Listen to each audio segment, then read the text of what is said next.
अब देखो, आज हम लोग देखेंगे फ्रिंज की चौड़ाई के लिए व्यंजक। यंग के द्विसलिट प्रयोग में फ्रिंज की चौड़ाई। हेडिंग डालो। यंग के द्विसलिट प्रयोग में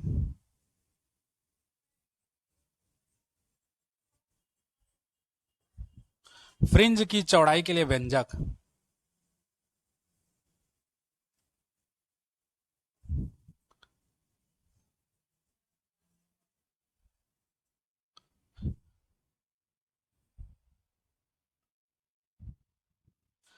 यंग के द्विसलिट प्रयोग में फ्रिंज की चौड़ाई के लिए व्यंजक। जक चक। Mic check. 1 2 3 हो गया। चलो उस रावणा वो अल्लर ही हो। हो गया। इसमें क्या करते हैं, मान लो एक वर्णी प्रकाश स्रोत एस है, जो पिछला देखे थे हम लोग, ये एस है ना, एक वर्णी प्रकाश स्रोत एस है। समझे? है कि नहीं है? है। जहां से एक वर्णी प्रकाश क्या होता है, आपतित होता है ना। फिर हम लोग क्या किए, इससे कुछ दूरी पर हम लोग क्या लिए, एक हम लोग क्या किए, अब यहां से 2 सोर्स बनाना है। और दोनों सोर्स कैसा होना चाहिए, कलशबद्ध होना चाहिए। पिछला हम लोग देखे थे, तो दोनों कलशबद्ध होना चाहिए, जिससे निकलने वाली तरंगों की आवृत्तियां और कलांतर दोनों क्या हो, समान हो, है ना। तो उसके लिए हम लोग क्या करेंगे, अलग अलग चीज तो ले नहीं सकते, स्रोत के लिए हम लोग को एक ही लेना पड़ेगा। तो इसी को हम लोग 2 स्रोत बनाते हैं। तो हम लोग क्या करेंगे, एक अलग पर्दा लेंगे जिसमें 2 छिद्र करेंगे यहां। तो ये क्या बनेगा हम लोग का, थोड़ा सा नीचे कर रहा हूं ना इसको। तो ये S1 और S2 दो प्रकाश स्रोत की भांति कार्य करेगा, है ना। यहां से द्वितीयक तरंगिकाएं क्या होगी, बाहर निकलेगी। निकलेगी। इसको थोड़ा छोटा कर देता हूं साइज को। S1 और S2 ये इसको S1 मानते हैं और इसको क्या मानते हैं, S2। जहां से द्वितीयक तरंगिकाएं निकलेंगी। ठीक। मान के चलते हैं इस S1 और S2 इन दोनों के बीच का जो डिस्टेंस है वो क्या मान लेते हैं, स्मॉल डी, छोटा डी। ठीक। ये जो 2 प्रकाश स्रोत है S1 और S2, इन दोनों के बीच का डिस्टेंस हम लोग क्या मान ले, क्या मान ले, डी है, छोटा डी। इससे इससे कैपिटल डी दूरी पर एक पर्दा ले लेते हैं हम लोग यहां। हाँ, टणक कहा थे। एक पर्दा ले लेते हैं क्या, एक्स वाई हो, एक पर्दा ले लिया एक्स वाई। ठीक। अब देखो, कहना चाहिए हम लोग का 2 स्लिट है, एक पहला स्लिट दूसरा स्लिट मतलब पर्दा। दोनों स्लिटों के बीच का जो डिस्टेंस है ये वाला, ये कैसा है, कैपिटल डी है। समझ गए? S1 और S2 कैसे कार्य करते हैं, कलशबद्ध स्रोत की तरह, जहां से निकलने वाली द्वितीय तरंगिकाएं समान आवृत्ति की होंगी तथा उनके बीच कलांतर कैसा होगा, समान या नियत होगा। समझ गए? पिछला हम लोग यंग का द्विसलिट प्रयोग में हम लोग देखे हैं। ठीक। मान के चलते हैं इस एक्स वाई जो पर्दा है, इसमें हम लोग एक बिंदु ले लेते हैं, इसको थोड़ा सा ऊपर कर रहा हूं देखो, है ना। एक पर्दा है जहां पर एक बिंदु पी लेते हैं, जहां पर हमको क्या प्राप्त होता है, दीप्त फ्रिंज प्राप्त होता है। मान के चलते हैं S1 से निकलने वाली ये और S2 से निकलने वाली तरंगिकाएं ये दोनों कहां पर मिलती है, पी पर जाकर क्या होती है, मिलती है। ठीक। समझ गए इतना? अब देखो, अब हम लोग थोड़ा सा चेंज करते जाते हैं, हल्का हल्का। ठीक। S1 से इसके समानांतर एक रेखा खींचते हैं ऐसे, ये, और S2 से भी निकलते हैं एक समांतर रेखा ये। या इसको पहले ना दिखा करके इसको समझो पहले, तो तुम लोग को क्लियर हो जाएगा। यहां इसको पहले देख लो। इन दोनों स्लिट S1 और S2 का मध्य बिंदु हम लोग मान के चलते हैं क्या है, O है। ठीक। और इस पर्दे पर स्लिट, दोनों स्लिट मान के चलो, दोनों स्लिट का हम लोग क्या करते हैं, अर्धक खींचते हैं। अर्धक खींचते हैं तो ऐसे जाएगा, दोनों को मिलाएगा। इसको हम लोग मान लेते हैं O O डेस, मान के चले, है ना। O O डेस के समानांतर S1 से रेखा खींचते हैं ये, और S2 से रेखा खींचते हैं ये, समांतर रेखा। थोड़ा सा इधर ऊपर नीचे चल देगा, तुम लोग देखना ध्यान, ये। समझे? अब इसको कुछ मानोगे, क्यू आर मान लेते हैं इसको, क्यू मान लेते हैं इसको, सॉरी इसको क्यू मान लेते हैं, और इसको क्या मान लेते हैं, आर। समझे इतना? क्लियर है ना? अच्छा, मान के चलते हैं इन दोनों का जो हमको यहां पर प्राप्त हो रहा है तीव्रता, है ना, वो यहां से इसके लंबवर्धक से कितनी दूरी पर है? 100 दूरी पर है। यहां पर मान के चलते हैं हम लोग 100 दूरी पर इसका क्या है? तीव्रता प्राप्त हो रहा है बिंदु P पर। ठीक, इतना क्लियर है? अगर इतना समझ गए तो फिर चित्र बनाओ। अच्छा देखो एक चीज और, अगर ये पूरा D है, ये पूरा D है, तो ये वाला कितना होगा? D/2। और ये वाला भी कितना होगा? D/2, आधा होगा। समझ जाओगे ना? हाँ, अब क्लियर है इतना? चलिए अब चित्र बनाइए इसको, फिर इस चित्र को बनाने के बाद माना फलाना करके सीधा डेरिवेशन करते हैं। ठीक, चलो चित्र बनाओ। हो गया? चलो लिखो।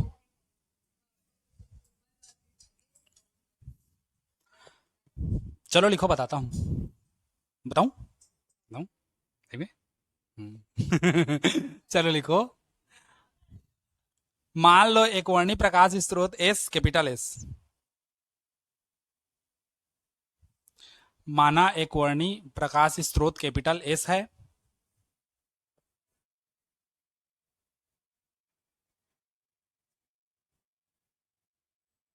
हो गया? इससे समान दूरी पर दो, इससे समान दूरी पर दो, इससे समान दूरी पर दो स्लिट S1 व S2 है। इससे समान दूरी पर दो स्लिट S1 व S2 है, जिनके बीच की दूरी स्मॉल d है, जिनके बीच की इस दूरी स्मॉल d, छोटा d है।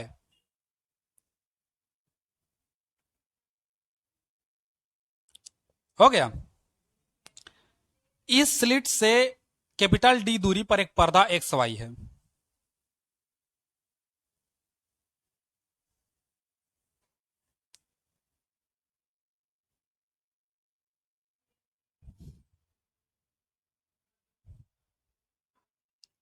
हो गया?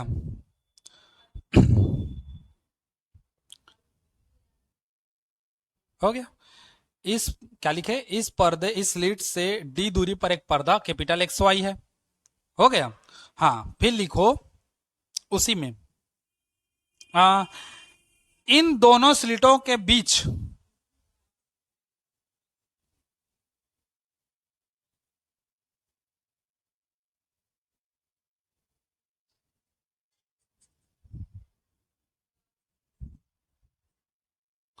इन दोनों स्लिटों के बीच एक बिंदु O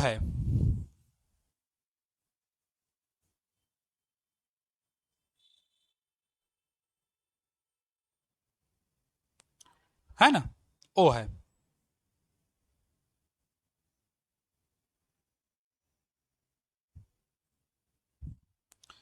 हो गया? पूर्ण विराम करो, पैराग्राफ चेंज करके लिखो। बिंदु O डैश से, बिंदु O डैश से x दूरी पर एक बिंदु P है। बिंदु O डैश से x दूरी पर एक बिंदु P है, x दूरी पर एक बिंदु P है, जिस पर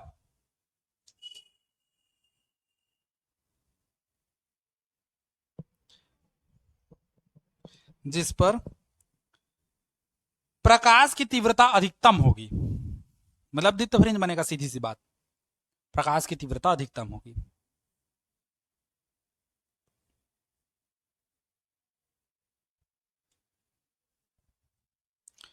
पूर्ण विराम, पैराग्राफ चेंज करके लिखो या नीचे लाइन से लिखो। तब इस बिंदु पर पहुंचने वाली तरंगों का पथांतर,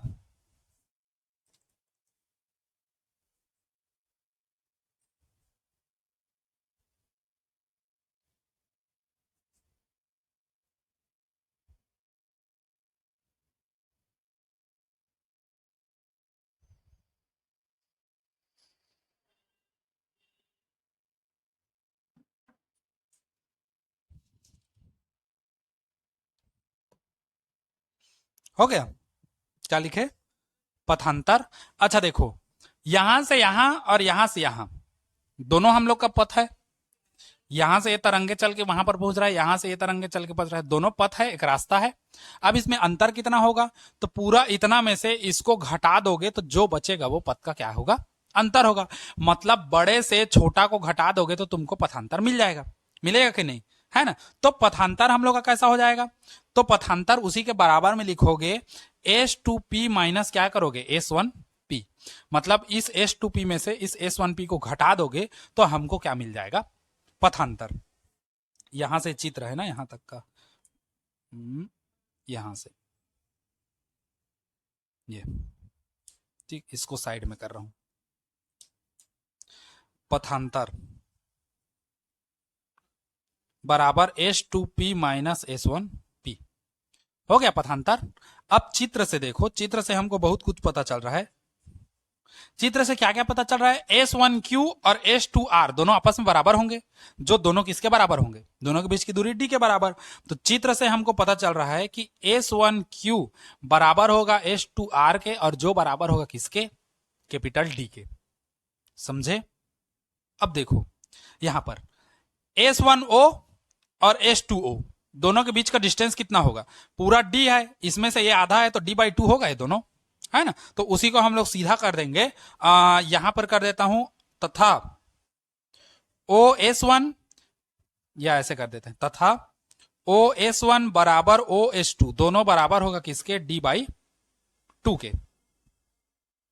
होगा OS1 और OS2 दोनों d/2 होगा, दोनों को जोड़ोगे तो टोटल डी के बराबर होगा, आधा है ना ये, आधा दोनों के बीच का मध्य बिंदु है ये O।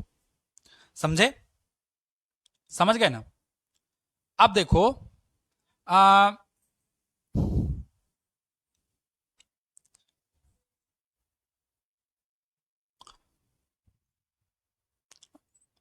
एक छोटा सा चीज समझना इसमें से, है ना, एक चीज समझना, तुम्हारे दिमाग में बैठेगा, क्योंकि हमको त्रिभुज लेना है, पथांतर हमको ज्ञात करना है, ये वाला S2P और S1P। तो S2P कौन सा है, S2P ये है और S1P है, तो एक ये त्रिभुज लूंगा मैं और एक ये त्रिभुज लूंगा मैं, अब पाइथागोरस प्रमेय लगाऊंगा, है ना। तो मेरे को ये तीनों पता होना चाहिए, कर्ण लंब आधार, है ना।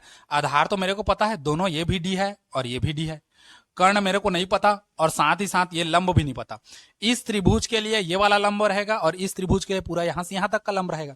तो मेरे को दोनों में से कोई एक चीज चाहिए, है ना। तो मैं यहाँ का लंब और इस त्रिभुज के लिए ये वाला लंब और इस त्रिभुज के लिए ये वाला लंब दोनों निकाल दूंगा ना, तो मेरे को लंब और आधार पता रहेगा, तो हम लोग इन दोनों का कर्ण को पता कर सकते हैं। और कर्ण पता रहेगा तो S2P और S1P ये कर्ण है, ये कर्ण पता रहेगा तो कर्ण में अंतर करेंगे तो हमको मिल जाएगा आंसर, है ना। तो पहले हमको लंब चाहिए, अब समझो लंब चाहिए, तो अगर मैं इस त्रिभुज का बात करूं, देखो ये वाला, ये वाला, ये वाला PS1Q ये वाला त्रिभुज लूं, तो इसमें ये आधार मेरे को पता है D है, लेकिन ये मेरे को नहीं पता PQ कितना है। तो अगर PQ चाहिए तो पूरा इतना में से इतना को घटाऊंगा तो PQ मिलेगा। समझे, पूरा इतना में से इतना को मैं घटा दूंगा तो ये मेरे को मिलेगा। अब यहां से यहां तक का मेरे को पता है कितना है, x है, ये मेरे को नहीं पता कितना है, तो घटाना है। तो जितना है d/2 है उतना d/2 ये भी होगा, उतना ही d/2 कौन सा होगा, ये वाला होगा। तो पूरे एक समय से d/2 घटा दूंगा तो PQ मिलेगा मेरे को, है ना। क्यों, क्योंकि इस त्रिभुज के लिए देखो, ये वाले त्रिभुज के लिए, ये वाले त्रिभुज, ये वाले त्रिभुज के लिए मेरे को PQ का वैल्यू चाहिए, है ना। तो इसलिए हम लोग क्या करेंगे, यही तिगड़ाबाजी करना पड़ेगा छोटा सा, बस तुमको माइंड में ये बैठा के रखना है, कहां कहां से कैसे कैसे करना है। ठीक, तो अब देखो यहीं से आगे, अब PQ मेरे को चाहिए, तो PQ चाहिए तो क्या करेंगे हम लोग, PO डैश से OQ डैश को घटाओगे, PO डैश से OQ डैश को घटाओगे। अब हम लोग को PQ बराबर PO डैश कितना है, PO डैश x है, अब माइनस OQ डैश कितना है, d/2 है। कहां से आया, यहां पर दे देना, चूंकि OQ डैश बराबर है किसके, OS1 के, OS1 के। ठीक, तो ये जितना ये d/2 है उतना ये भी d/2 होगा। अच्छा O डैश क्यू है, सॉरी O डैश क्यू है, ओ डैश क्यू। यहां पर भी वही है थोड़ा सा। ठीक, जितना ये है उतना ये है, तो ये पूरा इसमें से पूरा एक्स में से पूरा एक्स में से इतना को घटा दोगे तो ये वाला तुमको मिल गया पी क्यू, है ना। तथा अच्छा, अब इस बड़े वाले त्रिभुज को देखो, इस बड़े वाले त्रिभुज पी एस टू आर, इसमें मेरे को नीचे वाला पता है डी है आधार। अब ये मेरे को लंब चाहिए, तो लंब में मेरे को इतना ही तक पता है, ये पता नहीं है। तो अगर मेरे को पूरा पी आर चाहिए तो पी ओ डैश और इतना दोनों को जोड़ूंगा तो पूरा होगा, है ना। मतलब हमको अगर पी आर चाहिए, ये वाला पी आर चाहिए, तो पी आर चाहिए तो पूरा पी ओ डैश प्लस क्या करूंगा, ओ डैश आर करूंगा, तो उन दोनों के योग के बराबर होगा। अब देखो पी आर जो है, पी ओ डैश कितना है, पी ओ डैश एक्स है, तो एक्स कर देते हैं, प्लस ओ आर डैश, अब ये डी बाई टू है तो ये भी कितना हो जाएगा, D by to, same same होगा, तो ये हो जाएगा x plus d by to, हो गया। कहां से, चूंकि ओ डैश आर जो है वो बराबर है किसके, ओ एस टू के, समझे इतना। ठीक, अब देखो इस त्रिभुज में मेरे को ये पी एस वन क्यू, इस त्रिभुज में मेरे को नीचे का आधार पता है डी है, अब इसका पी क्यू भी पता चल गया मेरे को ये है। इस बड़े वाले त्रिभुज में लोगे तो आधार डी पता है मेरे को, और ये भी पता चल गया पी आर कितना है, तो हम लोग दोनों के लिए हम लोग क्या लगाएंगे, पाइथागोरस प्रमेय लगा देंगे दोनों त्रिभुज के लिए, है ना। तो अब देखो, अब त्रिभुज पी एस वन क्यू में, त्रिभुज पी एस वन क्यू में पाइथागोरस प्रमेय लगाओ।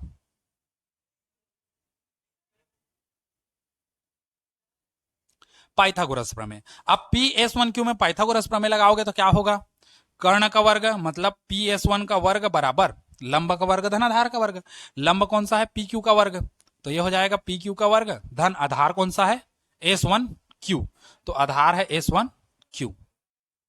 समझे इतना चीज, समझ गए ना इतना, रख दो। हाँ हाँ, नहीं कर रहा लो। अब पी एस वन जो का त्यों रहने दो, पी एस वन का स्क्वायर, या इसको ऐसे करो, एस वन पी किए है ना, तो एस वन पी ही जमा दो, इसको इसको हम लोग कर देते हैं एस वन पी, और इसको भी जमा देते हैं एस वन पी। ठीक, और पी क्यू हम लोग का लिए हैं सही, हाँ P Q, S one Q सही लिए हैं, एस वन क्यू सही लिए हैं। ठीक, तो अब देखो पी क्यू का वर्ग, पी क्यू कितना है, इतना है, तो हम लोग लेंगे x minus d by two पूरे का क्या करेंगे, whole square, plus S one Q कितना लाए हो, डी, तो ये हो जाएगा डी का वर्ग। समीकरण इसको क्या मानेंगे, एक, एक भी नहीं माने है ना, यही पहला समीकरण है। ठीक, अच्छा इसी प्रकार दूसरे के लिए देख लो, है ना, इसी प्रकार दूसरे के लिए देख लो। तो अब लिखते हैं त्रिभुज पी, सॉरी ये वाला त्रिभुज P S two Q, P S two R, P S two R में यहां भी लगाओ पाइथागोरस, पाइथागोरस प्रमेय लगाओ, है ना, इसको पूरा लिखना पाइथागोरस प्रमेय से। इसमें भी कर्ण का वर्ग जो है वो लंब का वर्ग और आधार के वर्गों के योग के बराबर होगा। कर्ण कौन सा है इसमें, एस टू पी, है ना, तो ये हो जाएगा एस टू पी का वर्ग बराबर, हो गया। अब एस टू पी का वर्ग बराबर हो जाएगा कितना, लंब कितना है, पी आर, तो ये हो जाएगा पी आर का वर्ग प्लस आधार कितना है, एस टू आर, आधार है एस टू आर, तो आधार लिख लेंगे एस टू आर, इसका होल स्क्वायर, इसके नीचे शायद जगह नहीं है ना, यहां पर बता दे रहा हूं इसी का आगे, है ना, इसी का आगे यहां पर बता दे रहा हूं। देखो अब एस टू पी का वर्ग है तो इसको जो कहते रखो एस टू पी का वर्ग, यहां पर देखो पी आर का वर्ग, पी आर कौन सा है, ये x plus d by two, तो ये हो जाएगा x plus d by two पूरे का whole square, plus S two R कौन सा है, ये एस टू आर जो डी माने हैं, तो ये हो जाएगा डी का वर्ग, इसको मानेंगे समीकरण 2। ज्यादा कुछ नहीं है, देखो एस वन पी स्क्वायर में क्या आया, x minus d by to का वर्ग प्लस डी का वर्ग, और इसमें क्या आया, x plus d by to का वर्ग प्लस डी का वर्ग। ठीक, और हमको क्या चाहिए, दोनों का पथांतर चाहिए, पथ का अंतर, यहां से यहां तक का पथ और यहां से यहां तक का पथ, तो S two P minus S one P कर देंगे, मतलब सीधा समीकरण 2 में से एक को घटा देंगे। ठीक, तो हम लोग का आ जाएगा, आगे हम लोग को कैलकुलेशन करना है, इतना नोट करो फिर आगे बढ़ते हैं।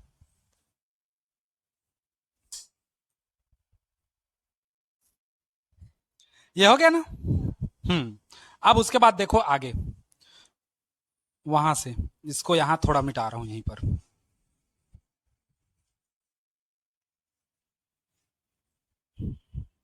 थोड़ा सा टांग टांग के मिटा था ना, समझ जाना, यहां से डी है डिस्टेंस। ठीक, या यहां से ही खत्म। ठीक, अच्छा, हम लोग क्या करते हैं, समीकरण दो में से एक माइनस कर देते हैं। समीकरण दो माइनस क्या करेंगे, एक से करोगे तो ये हो जाएगा हम लोग का S2P का स्क्वायर माइनस S1P का स्क्वायर होगा। S2P का स्क्वायर माइनस S1P का स्क्वायर। तो S2P कितना आया है, तो ये आया है x plus d by two पूरे का होल स्क्वायर और प्लस डी का स्क्वायर आया है, माइनस S1P कितना आया है, तो इसको बड़ा ब्रैकेट में लो क्योंकि माइनस के अंदर गुणा होना है।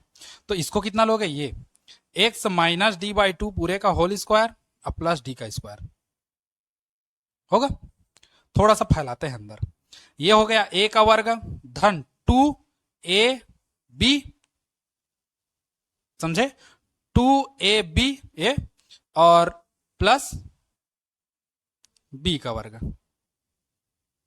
d का वर्ग बटे 4, समझ गए। हाँ, अब प्लस d का वर्ग, ये हो गया, इतना ब्रैकेट में कर दो, ये माइनस, अब उधर जगह नहीं कर रहा हूं ना, माइनस इसी का देखो, इसका प्रसार करोगे तो कैसा होगा, यहां तक दिख रहा है, नीचे तक नहीं दिख रहा है, ये दिख रहा है ना ये ब्रैकेट।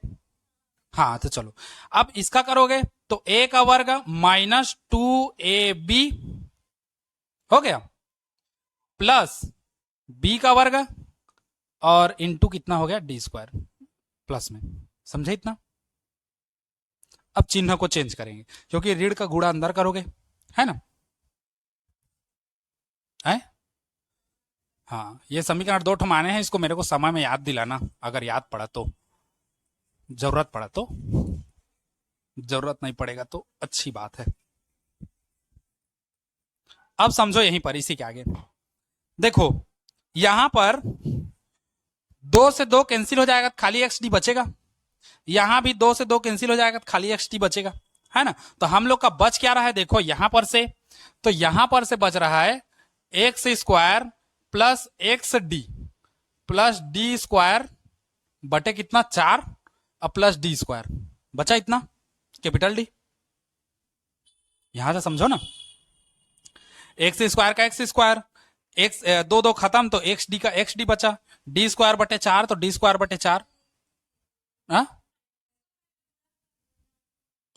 उसके बाद इसको कटाऊंगा, हाँ, चलो तो देख लो, तुम लोग जैसा कहो, एक्स स्क्वायर प्लस 2xd बटे 2 प्लस डी स्क्वायर बटे 4 प्लस डी का वर्ग हो गया इतना।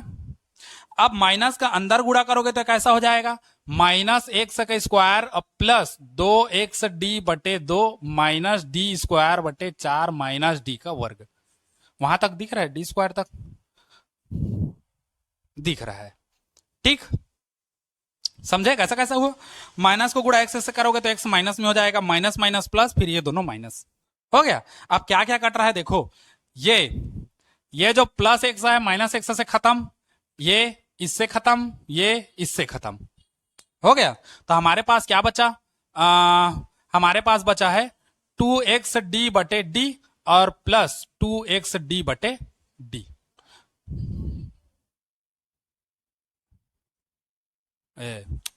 दो है ये, सॉरी, ठीक, तो दो दो और दो दो खत्म, तो कितना हो गया, x D plus x D, तो ये दोनों जुड़ के कितना हो जाएगा 2xd, और इधर क्या चल रहा है, S2P का स्क्वायर माइनस S1P का स्क्वायर चल रहा है वो, है ना। तो इसी को थोड़ा सा मैं अरेंज कर रहा हूं, देखना, S2P का स्क्वायर माइनस S1P का स्क्वायर, और ये दो से दो खत्म, दो से दो खत्म, XD और XD प्लस कितना है XD, समझे। अब ये सूत्र है a का वर्ग माइनस b का वर्ग, तो ये क्या होगा, a माइनस b और a प्लस b बराबर XD कितना हो गया 2xd। क्योंकि हमको पथांतर चाहिए, पद का अंतर, तो अंतर वाले को रखेंगे और धन वाले को उधर भेजेंगे। तो ये हो जाएगा x2p माइनस s1p बराबर 2xd बटे कितना हो गया s2p प्लस s1p। इसको मानेंगे समीकरण 3। इतना समझे? समझ आया सबको? हाँ।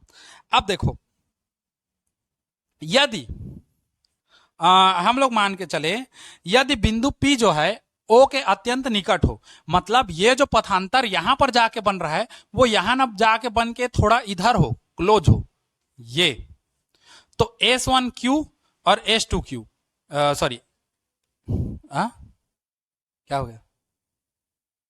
देखो ये जो P है ना, यहां से यहां का डिस्टेंस बना रहा है ना, है?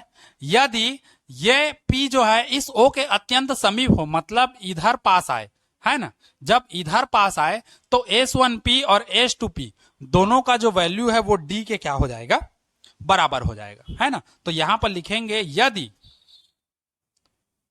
बिंदु P O के अत्यंत निकट हो, अत्यंत निकट हो मतलब अत्यंत पास पास हो, तो S1P बराबर होगा, या ऐसे कर सकते हो, S1P जो है और S2P है ये सब बराबर होगा किसके? D के। किसके बराबर होगा? D के बराबर होगा, है ना। तो हम लोग क्या करेंगे, इसमें करेंगे S2P माइनस S1P। अब यहां पर D का मान मत रखना क्योंकि पथांतर हम लोग निकाल रहे हैं, D का मान यहां रखना है। तो ये हो जाएगा 2xD बटे ये हो जाएगा D और ये भी हो जाएगा D, होगा। इसी को आगे करोगे तो D और D 2D हो जाएगा और 2 से 2 कट जाएगा तो XD बटे कैपिटल D बचेगा हम लोग का। साइड में बता दूं, यही साइड में बता दे रहा हूं, इधर जगह है दिख जाएगा।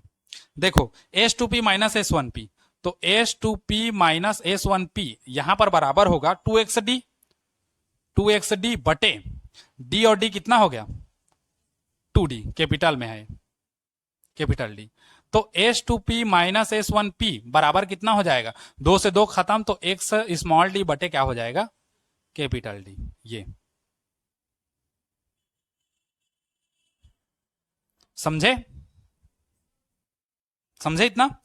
तो ये जो आया है ना, ये पथांतर आया है। समीकरण इसको 4 मानेंगे, फिर दीप्त फ्रिंज के लिए अलग होगा और अदीप्त फ्रिंज के लिए अलग होगा। हाँ बस अभी इतना में ही रखो ना। ये हम लोग का किसके लिए होगा? ये पथांतर है, इसको समीकरण मानो 4। चलो इतना नोट करो फिर आगे बढ़ते हैं।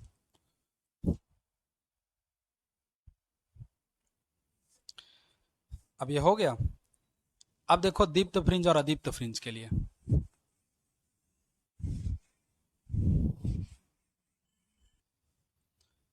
अब देखो दीप्त फ्रिंज के लिए हम लोग ज्ञात करेंगे, है ना। दीप्त फ्रिंज, ठीक। दीप्त फ्रिंज के लिए क्या होता है? अधिकतम तीव्रता होती है दीप्त फ्रिंज में। हम लोग देखे हैं ना, दीप्त फ्रिंज में क्या होता है? अधिकतम तीव्रता होता है। तो अधिकतम तीव्रता के लिए जो हम लोग का पथांतर है वो λ/2 का क्या होता है? समगुणक होता है ना। अधिकतम तीव्रता के लिए देखो,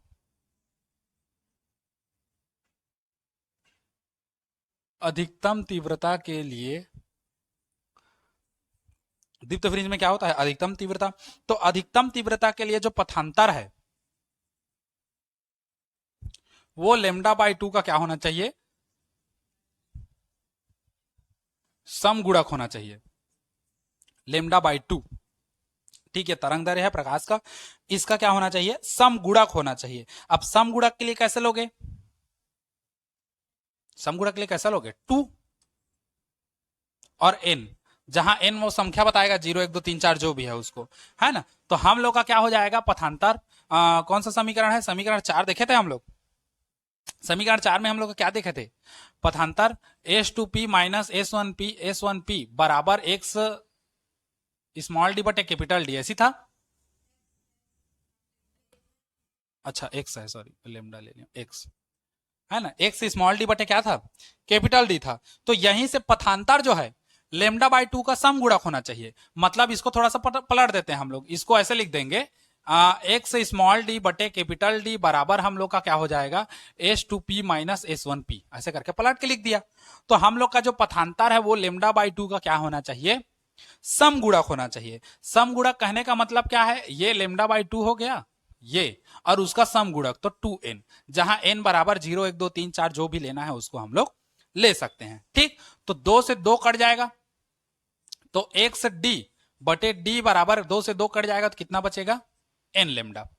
हमको x का वैल्यू चाहिए, जो 0 से हम लोग का क्या बन रहा था, दूरी था ना, P बिंदु की दूरी, वही हम लोग को x चाहिए। तो x का चाहिए तो इस d को इधर ले आओ, तो n लेमडा कैपिटल D बटे ये नीचे आएगा तो क्या हो जाएगा, स्मॉल d। ठीक, जहां n बराबर 0 1 2 3 4 डैश डैश डैश। ठीक, और जब n का मान रखोगे 0 1 2 3 4 तो क्रमशः तुमको प्रथम द्वितीय तृतीय ऐसा करके दीप्तफिंज क्या होते जाएगा, धीरे धीरे प्राप्त होते जाएगा। ठीक, समझे इसको। हाँ, तो ये है, ये हम लोग का किसके लिए है, दीप्तफ्रिंज के लिए है। ये अगर n का मान 0 रखते हो तो एक्स डी बटे डी पहला दीप्तफ्रिंज प्राप्त होगा। n बराबर 1 रखते हो तो खाली एक्स 0 रखोगे तो पूरा पद 0 हो जाएगा, मतलब शून्य दीप्तफ्रिंज है।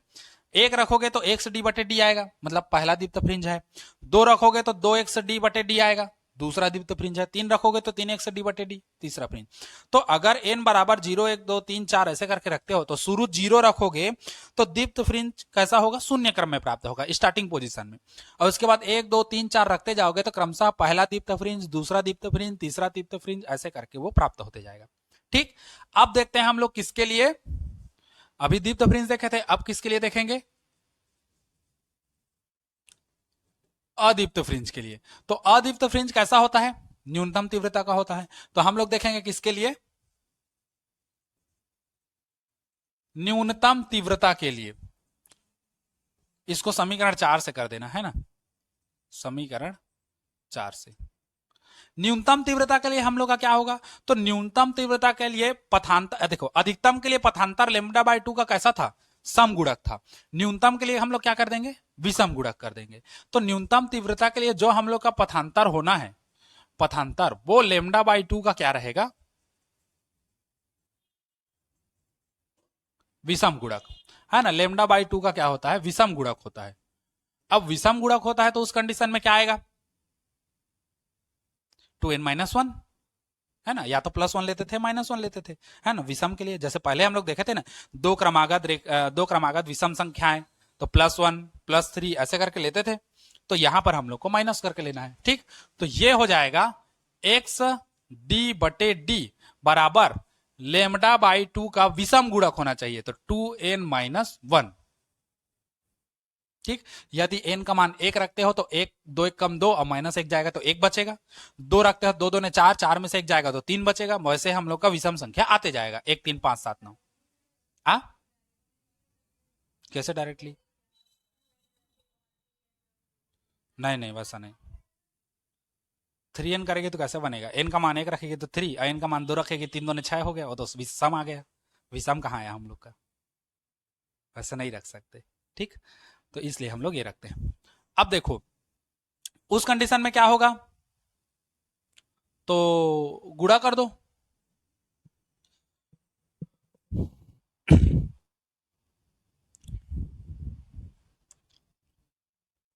देखो ये हो गया हम लोग का एक्स डी बटे डी बराबर, इसका गुणा कर दो तो ये हो जाएगा 2n-1। या हम लोग एक काम करते हैं ना, हमको एक्स का मान चाहिए तो ये डी, दोनों डी को पक्षांतर कर दो, तो एक्स बराबर ये हो जाएगा 2n-1 लेमडा, ये डी नीचे में है, इधर आएगा तो डी ऊपर में आ जाएगा, बटे 2, ये डी ऊपर में है, इधर आएगा तो क्या हो जाएगा, नीचे, है ना। ये हो गया किसके लिए, अदीप्त फ्रिंज के लिए,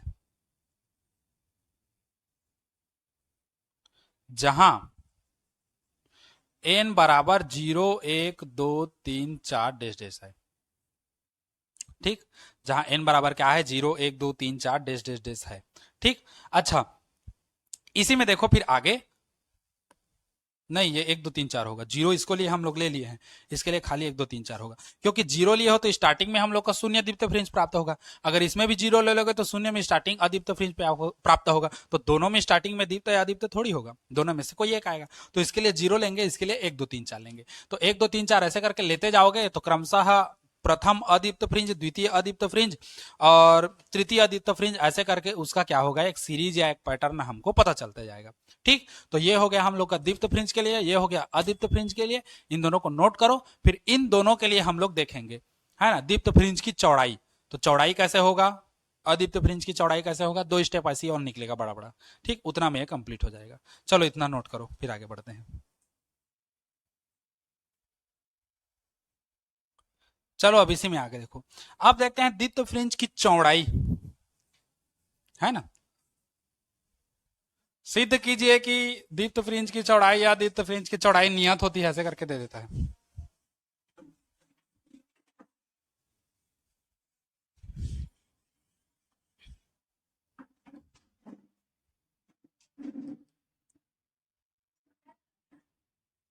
हम्म। अब दीप्त फ्रिंज की चौड़ाई समझो। मान लो वही क्वांटम बताता हूं, है ना। इस क्वांटम में देखो, ये, इसको अब भूल जाओ, ये तो हो गया है। ये अगर यहां पर मैं बनाऊं, देखो ये दीप्त फ्रिंज बना दिया, ये वाला, है ना। फिर उसके बाद ये अदीप्त फ्रिंज, फिर दीप्त फ्रिंज, फिर अदीप्त फ्रिंज, फिर क्या बनाया, दीप्त फ्रिंज, फिर क्या है अदीप्त फ्रिंज, और फिर क्या है दीप्त फ्रिंज। ठीक, तो अगर मेरे को दीप्त फ्रिंज का चौड़ाई चाहिए तो दो अदीप्त के बीच में क्या है, दीप्त है।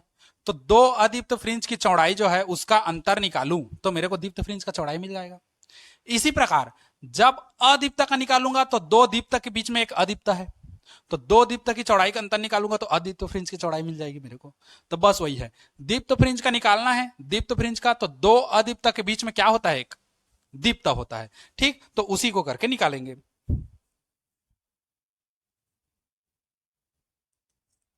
तो दीप्त फ्रिंज की चौड़ाई कैसे लिखोगे, दो क्रमागत, दो क्रमागत अदीप्त फ्रिंजों के बीच की क्या दूरी। देखो, दो क्रमागत अदीप्त है ना, ये दो क्रमागत अदीप्त फ्रिंजों के बीच की दूरी, ये डिस्टेंस, उसी को हम लोग क्या कहते हैं, दीप्त फ्रिंज की चौड़ाई के बराबर होती है ना। दो क्रमागत अदीप्त फ्रिंजों के बीच की जो दूरी है वो दीप्त फ्रिंज की चौड़ाई के क्या है, बराबर है। तो दो क्रमागत दीप्त फ्रिंजों अदीप्त फ्रिंजों के बीच की दूरी दीप्त फ्रिंज की किसके बराबर होती है, दीप्त फ्रिंज की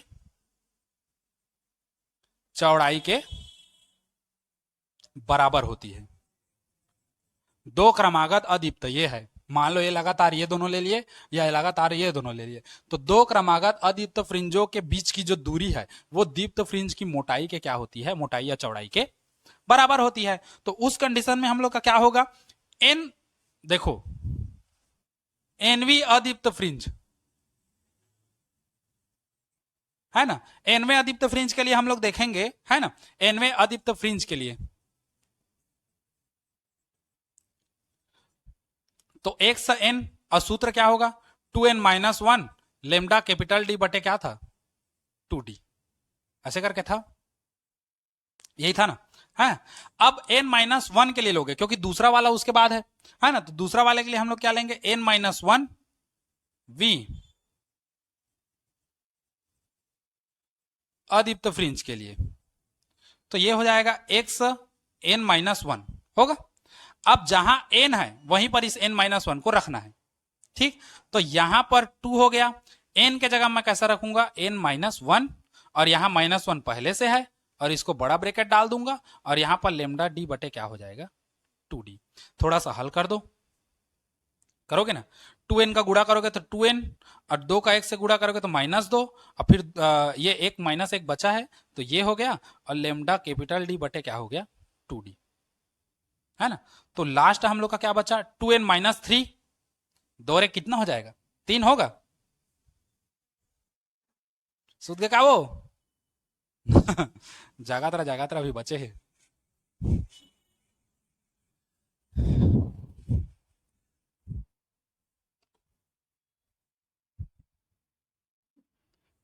तो ये कैसा हो जाएगा, ये हो जाएगा हम लोग का एक्स एन माइनस वन, और ये हो गया 2n-3 लेमडा डी बटे क्या हो जाएगा 2d।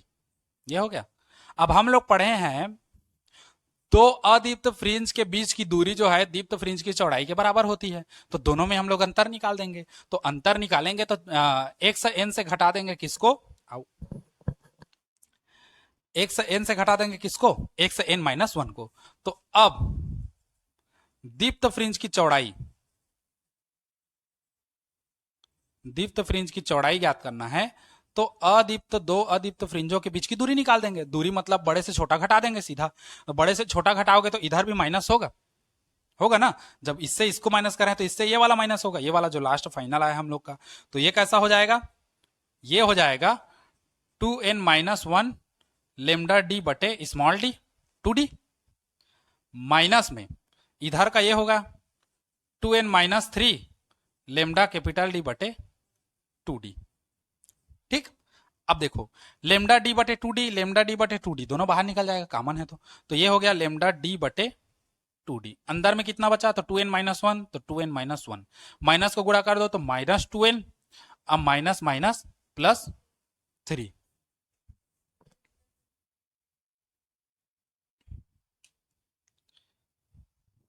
किसका है, हाँ फैका बंद नहीं करे हो, देखा ये पुस्तक बंद। ठीक, ये 2 है ना, जेड जैसे दिख रहा है, देखना 2। अब देखो लेमडा डी बटे कितना हो गया 2d, 2n प्लस माइनस खत्म, 3 में से 1 जाएगा तो कितना बचेगा 2, 2 से 2 खत्म, तो हम लोग का क्या बचेगा एक्स एन माइनस वन बराबर लेमडा कैपिटल डी बटे स्मॉल डी। ठीक, तो दीप्त फ्रिंजों की चौड़ाई कितनी होती है, इतना होता है एक्स डी बटे स्मॉल डी। ठीक, यही है हम लोग का किन्हीं भी दो क्रमागत अदीप्त फ्रिंजों के बीच की दूरी, अर्थात दीप्त फ्रिंजों की जो चौड़ाई है वो हमेशा क्या होती है, समान होती है या नियत होती है। सबका आएगा, इन दो अदीप्त फ्रिंजों के बीच दीप्त फ्रिंज है, इसकी दूरी या चौड़ाई ज्ञात करोगे तो इतना आएगा। इसको छोड़कर अगर इन दोनों का लग हो गए तो दो अदीप्त फ्रिंजों के बीच की दूरी कह सकते हो या दीप्त फ्रिंज की चौड़ाई कह सकते हो। दोनों कितना आएगा, लेमडा कैपिटल डी बटे क्या आएगा, स्मॉल डी आएगा। ठीक, एक बराबर आएगा, चाहे यहां लो चाहे यहां लो चाहे यहां लो, कहीं भी लो, इसको लिखो। उसके बाद फिर हम लोग जाएंगे उसमें अदीप्त फ्रिंज की चौड़ाई के लिए।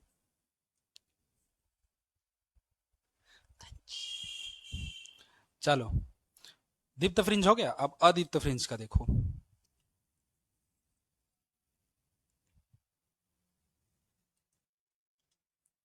या इसको सीधा ऐसे भी कर लेना ना, इसको बीटा वन मान लेना, बीटा वन बराबर लेमडा डी बटे डी, ऐसे करके। यहां चाहो तो हिंदी में लिख सकते हो, दो दीप्त फ्रिंजों, या ऐसे करो, दीप्त फ्रिंज की चौड़ाई हमेशा नियत होती है सदैव, ऐसे करके लिख लेना। नहीं लिख रहा हूं, चलो बोल दे रहा हूं मुंह से, उसको लिखो फिर।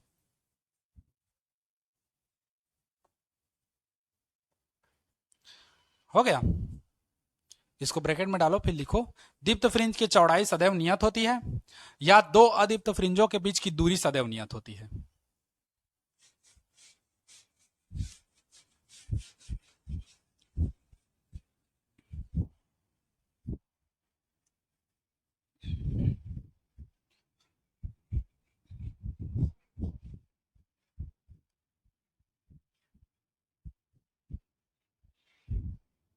हो गया, अब हेडिंग डालो अदीप्त फ्रिंज की चौड़ाई।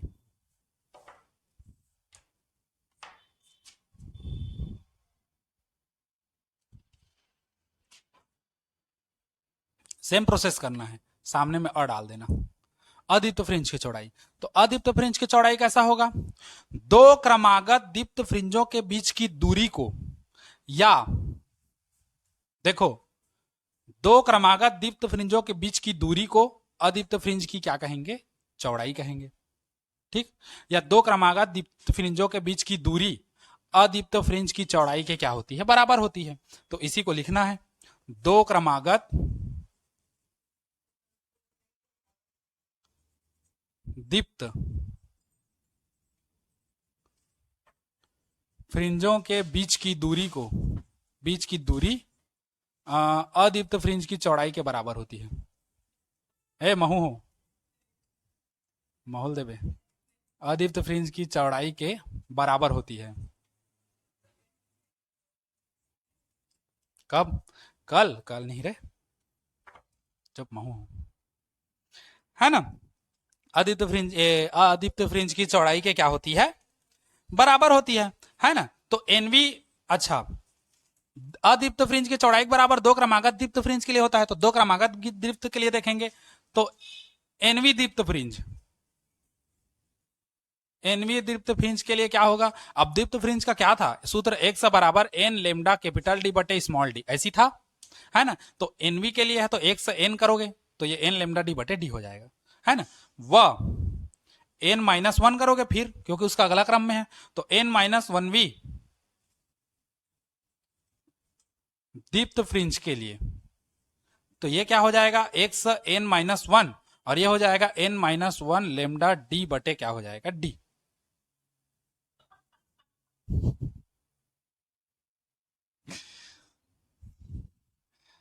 मोला बिना देहे खई हाती हूँ का काम के। है ना। ये हो गया। अच्छा, हम लोग क्या देखे हैं? हम लोग देखे हैं कि दो दीप्त फ्रिंजों के बीच की जो दूरी होती है वही अदीप्त फ्रिंज की चौड़ाई के क्या होती है? बराबर होती है। तो दोनों दीप्त फ्रिंजों के बीच की दूरी क्या लिखवाया हूं यहां पर? इसके बाद ऐसे उसमें निकला था एन माइनस वन, उसके बाद कुछ तो लिखवाया होंगे ना, बता।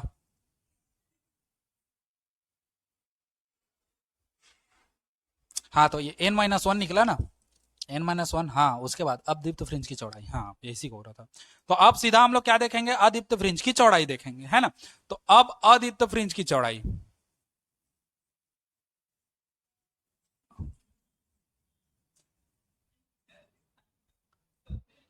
अदीप्त फ्रिंज की चौड़ाई देखो तो इसी में से घटाओगे तो हम लोग क्या करेंगे? एक से एन से घटाएंगे एक से एन माइनस वन। गाड़ी नहीं खाना है तो मोरब थोकन बचा दिया, है ना। तो ये हो जाएगा एन लेमडा कैपिटल डी बटे D minus n minus one lambda D बटे डी होगा। हल करो, एन लेमडा डी बटे डी, माइनस को गुणा करोगे तो माइनस एन, और यह हो जाएगा लेमडा डी बटे डी, और minus minus plus lambda D बटे डी। तो ये प्लस में है माइनस में है, खत्म। तो हमारे पास बचेगा लेमडा कैपिटल डी बटे स्मॉल डी, है ना। ये हम लोग का हो गया x n minus x n minus one इसके लिए। या हम लोग कह सकते हैं यदि अदीप्त फ्रिंज को बीटा टू से प्रदर्शित करें, मतलब अदीप्त फ्रिंज की चौड़ाई को, तो बीटा टू बराबर हो जाएगा लेमडा कैपिटल डी बटे स्मॉल डी। तो यहां से एक बीटा, ये यहां से हम लोग को एक हम लोग को और मिलता है कि दो क्रमागत दीप्त फ्रिंजों के बीच की दूरी इतना होता है, या कह सकते हो अदीप्त फ्रिंज की चौड़ाई इतना होता है, ठीक। हाँ, इतना होता है। उसके बाद समीकरण मान लेना जो बीटा वन को, अभी तक कितना समीकरण माने हो? चार ही माने हो ना। तो बीटा वन को पांचवा समीकरण मानो, और इसको मैं छठवां समीकरण मान रहा हूं। बीटा वन को पांचवा समीकरण मानो और इसको मैं छठवां समीकरण मान रहा हूं।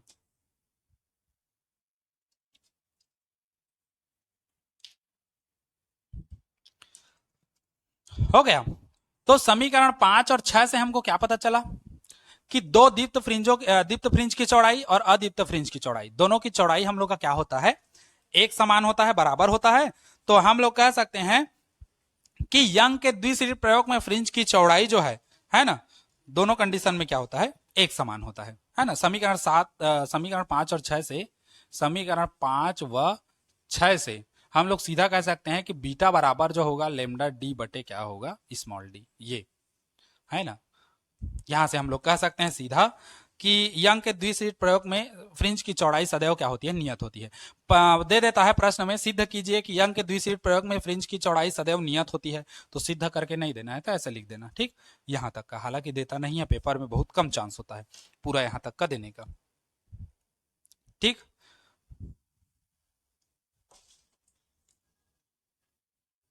यहां पर मैं लिख दे रहा हूं, अतः यंग के द्विसलिट प्रयोग में, अतः यंग के द्विसलिट प्रयोग में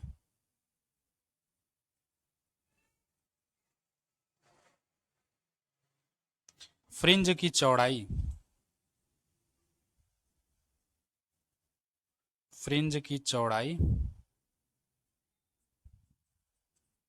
सदैव नियत होती है, चाहे वो दीप्त फ्रिंज लो चाहे अदीप्त फ्रिंज लो। ठीक, चलो उसके बाद फ्रिंज की चौड़ाई को प्रभावित करने वाले कारक के लिए हम लोग वर्णन करेंगे। चलो ये हो गया ना। अब फ्रिंज की चौड़ाई को प्रभावित करने वाले कारक लिखो, चलो हेडिंग डालो, फ्रिंज की चौड़ाई को प्रभावित करने वाले कारक। उसके बाद ये पूरा यंग का द्विस्लिट प्रयोग को पूरा झर्रा देंगे, खत्म।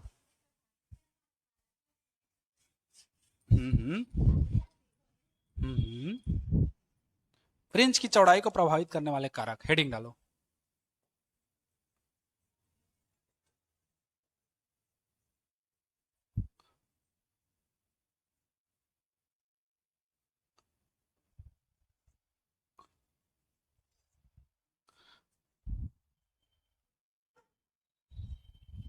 फ्रिंज की चौड़ाई को प्रभावित करने वाले कारक कौन कौन सी ऐसी चीज है जो फ्रिंज की चौड़ाई को प्रभावित करती है? बस आंखें निटोरो इसको और झाई झाई लिख दो, है ना। तो पहला बी अनुक्रमानुपाती होगा लेमडा के, दूसरा बी जो है अनुक्रमानुपाती होगा डी के, और तीसरा बी जो है वो व्युत्क्रमानुपाती होगा 1/स्मॉल डी के। अब यहां लेमडा क्या है? प्रकाश का तरंग दैर्घ्य है।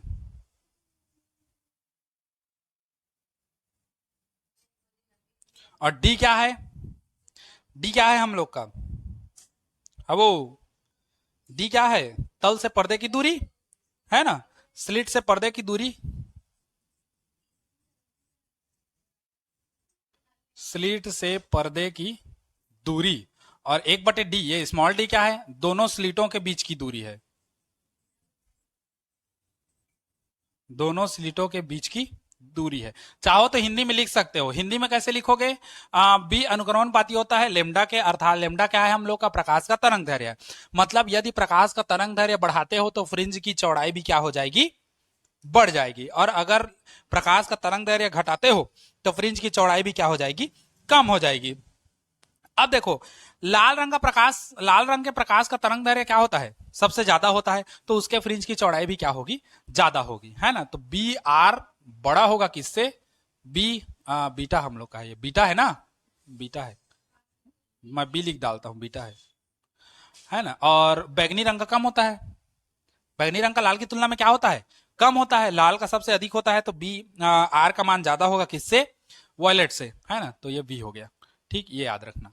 अच्छा, दूसरा, स्लिट से पर्दे की दूरी। यदि स्लिट से पर्दे की दूरी को बढ़ाओगे तो फ्रिंज की चौड़ाई भी क्या हो जाएगी? बढ़ जाएगी। स्लिट से पर्दे की दूरी घटाओगे तो फ्रिंज की चौड़ाई घट जाएगी। बीटा जो है व्युत्क्रमणपाती होता है 1/डी। डी क्या है? दो स्लिटों के बीच की दूरी। ऐसे एक वर्णी प्रकाश स्रोत S1 S2 लिए थे ना, ऐसे S1 S2 दोनों के बीच का डिस्टेंस क्या लिए थे? डी लिए थे। यदि इसकी दूरी को कम करते हो तो ये चौड़ाई बढ़ जाएगा, अगर इसकी चौड़ाई बढ़ाते हो तो इसका क्या हो जाएगा? कम हो जाएगा, क्योंकि विपरीत डायरेक्शन में है। ठीक, ये तीनों को लिख लो। उसके बाद ये तुम लोग का दीप्त फ्रिंज और अदीप्त फ्रिंज, ये पूरा फ्रिंज वाला चोचला खत्म है हम लोग का। हाँ, धन्यवाद। अब उसके बाद विवर्तन वगैरह देखेंगे, प्रकाश का विवर्तन और हाइगेंस का विवर्तन सिद्धांत। ठीक, ये एकल सीट द्वारा। आज के लिए इतना ही। जय श्री राम। नोट करो, चलो।